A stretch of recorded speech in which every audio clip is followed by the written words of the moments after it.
दोस्तों, अगर न चाहते हुए भी मन में असली विचार आते हैं तो बुद्ध की यह कहानी आपके विचारों को बदल सकती है। एक बार चंदूवंशी राजकुमार भरत बुद्ध के सानिध्य भिक्षु के रूप में दीक्षित हुए। बुद्ध अपने भिक्षुओं को उपदेश देने के साथ साथ उनको भिक्षाटन के लिए भेजते थे, जहाँ से उनको भिक्षा मिलती। भरत को महात्मा बुद्ध ने भिक्षा लेने के लिए एक श्राविक के घर पर भेजा। भरत रास्ते में चलते हुए सोच रहे थे कि न जाने आज खाने में क्या मिलेगा। हमेशा महल में खाने के लिए अनगिनत स्वादिष्ट भोजन मिलते थे, लेकिन आज जो भी मिलेगा उसी से काम चलाना पड़ेगा। भरत ने श्राविक के घर पर जाकर भिक्षा के लिए याचना की। श्राविक ने भरत को बैठने के लिए कहा। श्राविक जब अंदर गई तो भरत पुनः अपने प्रिय भोजन के बारे में सोच रहे थे। जब श्राविक भोजन लेकर आई तो भरत अचंभित रह गए। भरत अपने प्रिय भोजन को देखकर खुश हो गए। भरत भिक्षा ग्रहण करने लगे। भिक्षा ग्रहण करते हुए भरत सोचने लगे कि उनको हमेशा खाना खाने के बाद कुछ विश्राम करने की आदत है, लेकिन आज उन्हें यहाँ से खाना ग्रहण करने के बाद धूप से होकर वापस आश्रम पहुँचना है। भोजन हो जाने पर श्राविक ने भरत को कुछ समय विश्राम करने के लिए आग्रह किया। भरत पुनः खुश हो गए। सारी इच्छाओं की पूर्ति होते देख भरत इसको एक संयोग मानकर कुछ देर के लिए लेट गए। लेटते हुए भरत सोचने लगे कि आज तो सोने को मिल गया, लेकिन मेरे सर पर हमेशा के लिए छत का साया तो मिट गया है। जब भरत सोकर पुनः उठे तो श्राविक ने कहा कि आपको जहाँ तक यहाँ पर रहना है आप यहाँ पर रह सकते हैं। अब भरत समझ गए कि ये कोई संयोग नहीं है, श्राविक जरूर मेरा मन पढ़ रही है। भरत खड़े हुए। भरत ने श्राविका से पूछा, मुझे क्षमा कीजिए, पर क्या आप मेरा मन पढ़ सकती हैं? आप यह सब कैसे कर लेती हैं?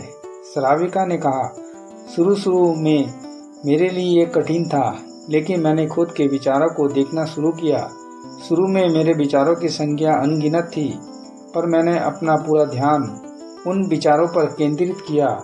मैंने बिना पक्ष विपक्ष के अपने विचारों को देखना जारी रखा। धीरे धीरे मेरे विचारों की संख्या कम होती गई। मेरे सारे व्यर्थ विचार दूर होते गए। तब से मैं दूसरों के विचारों को पढ़ लेती हूँ। यह सब सुनकर भरत घबरा गए। भरत ने श्राविका से आज्ञा ली और वहाँ से निकल पड़े।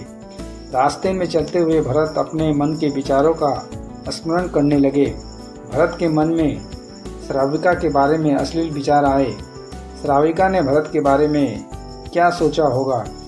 भरत को खुद पर शर्म आ रही थी। भरत आश्रम पहुँचे। भरत ने बुद्ध से कहा कि अब से वह कभी भिक्षाटन के लिए नहीं जाएंगे। बुद्ध ने भरत को नीचे बैठाया और कहा, क्या हुआ? तुम मुझे अपनी व्यथा विस्तार से बताओ। भरत ने विस्तार से सारी बातें बताई। भरत की बातों को सुनकर बुद्ध ने कहा, आज से 7 दिनों के लिए श्राविका के घर पर भिक्षा के लिए तुम ही जाओगे, लेकिन तुमको कुछ बातों का ध्यान रखना पड़ेगा। कल तुम जाते हुए अपने चित्त को पूरे होश में रखना। तुम्हारे अंदर कौन से विचार उठ रहे हैं उन पर ध्यान केंद्रित करना होगा।